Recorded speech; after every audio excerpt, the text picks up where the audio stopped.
Hey guys, what's up? Back here today with another demo for the Line 6 Helix platform. A little different demo today. Won't be doing a direct A-B comparison of pedals. This will just be an ambient patch that I've been working on and came up with and wanted you guys to hear. Drew some inspiration from a bunch of different things, from the timeline, from the Big Sky, from the Boss RV6 reverb pedal, and also from the TC Electronic Flashback X4 delay pedal. They've got a great delay in there that kind of does this fluttering, coursing type effect, and I really love that. So anyway, I put all those together into kind of one patch, and so you'll hear kind of the pad and kind of maybe a little bit of the shimmer from the timeline and from the Big Sky, but it's still got that chorusy delay going on from the TC Electronic X4, as well as some of the modulated reverb from the Boss RV6. Used a Fender twin amplifier with a couple of Ownhammer IRs, both panned hard left and hard right on the two IRs.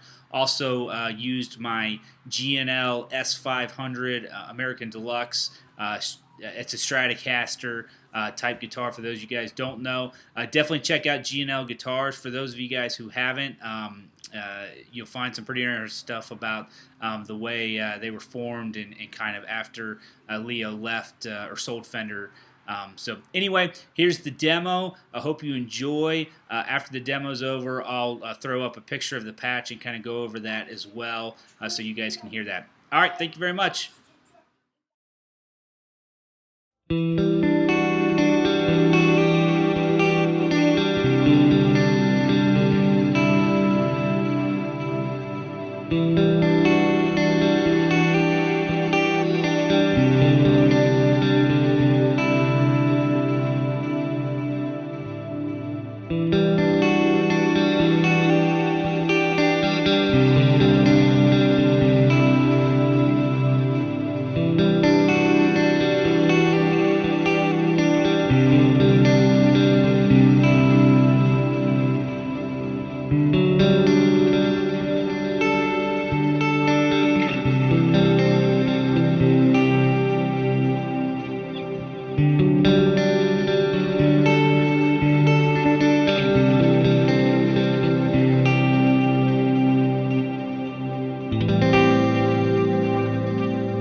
This is the actual setup of the patch that you just heard, and as you can see, it's a pretty large patch. With the 220 update that just came out from Helix, you're able to put some more delays and more reverbs. It did a great job of optimizing the amount of DSP that those take up. So the first thing you'll notice is I've got two lines down here. this is my gain setting and kind of my amps, and here's my amp and my two own Hammer IRs. That's pretty self-explanatory. I've got a couple drives if I want them, and what I call lead boost if I really need that. But here's what I got. So let me turn the ambient pad off so I can explain this to you.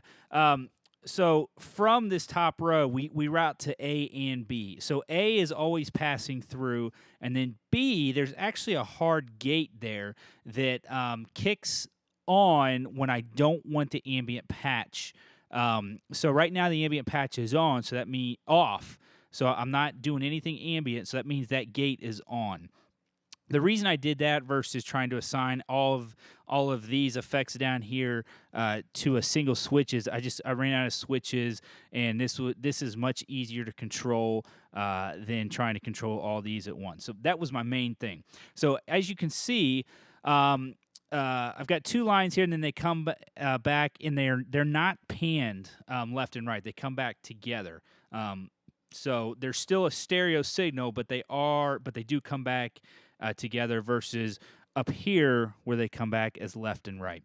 Okay, so that's just some mix things. And you also notice I have an EQ block here, and I'll explain that as well. So when I'll go ahead and turn the ambient pad on, and you'll see that my gate goes away, so it turns off, and this setting jumps, or this EQ comes in. There's no EQ on it; it just ducks it 6 dB. So the reason I did that is if you turn the ambient patch on and you don't reduce that gain, then all of a sudden you get kind of double the amount of sound coming through, and it just starts messing with your gain staging. You'll have to play with it a little bit, but if you understand what I mean, you'll get it. Okay, so now we have the ambient patch on. We'll go through the effects. So the first, I have this 70s chorus effect here. Pretty low mix, 25%. Not a real fast chorus rate at 3.2, or I'm sorry, 3.6. So that's pretty self-explanatory. Again, I jump that path into both the 2A and the 2B path. So now this signal is coming to both these patches. Okay, so the next thing we have is we do have an EQ here in the bot. So I'll start with the 2B. So this is where I kind of get my Big Sky pad type setting. I borrowed some of this from Brian Wall from Worship Tutorials. He came out with a great patch probably a year ago. For kind of shimmery type stuff, did a great job on it. So some of this is borrowed from him.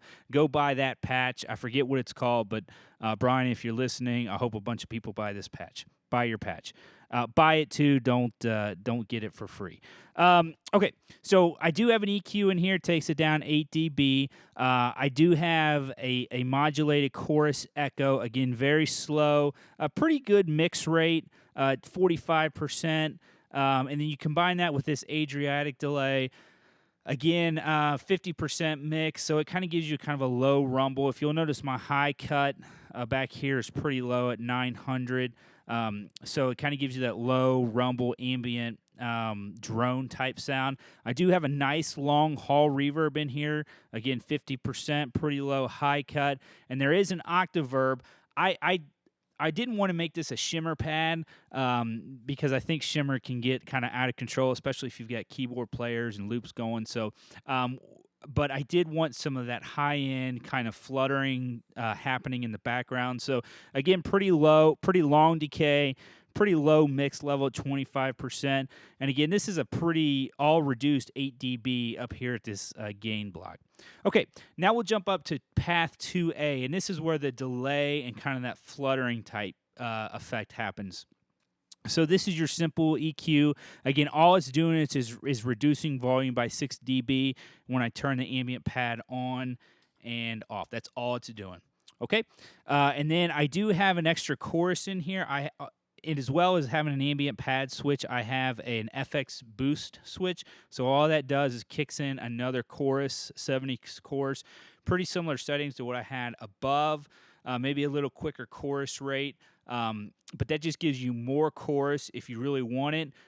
If you'll notice, I kind of jumped the gain stage up about halfway through and switched the pickup on the GNL. So, and I did click that boost in just to give it a little bit more of a chorusy sound, kind of a John Petrucci type sound from Dream Theater, if you guys don't know who he is. Okay, and then the last thing I have is, I'm sorry, this is not the last thing, this is the second to last thing. This is where that fluttering part takes place that I really like, and this is the part of the TC Electronic Flashback X4 that I struggled to get. So this took a lot of work. As you can see, let's scroll down here. So these low cut and high cut are pretty extreme. Not necessarily the high cut, but the low cut. So I wanted that fluttering to kind of almost evaporate into air like a firework would as it explodes and they pop real loud. So that's where I got that concept from. And again, my low cut is 500, so anything under 500 is not passing through. High cut set at 10K. In Guitar World, 10K is you're not going to get much in 10K. That's just where it is. And I have a long feedback from the left and right. I do have both of these delays. This is that main delay I was talking about earlier. Set up as a tap tempo. You don't necessarily have to do that. I just like to be able to control that. And then finally, on this last part here is the actual hall reverb. That never really goes off, so even as I turn that on and off, it's always on, as you can see there. So it's kind of a complicated patch. It's taken me several hours to kind of put it all together and to get it to where I want it, but I finally did. I hope you guys enjoyed it. If you have any questions, always comments are welcome. I know I went through this a little fast. If you want the patch itself, just contact me and I'll be more than happy to send it to you. All right. Hope you guys enjoy. Talk to you later. Thanks.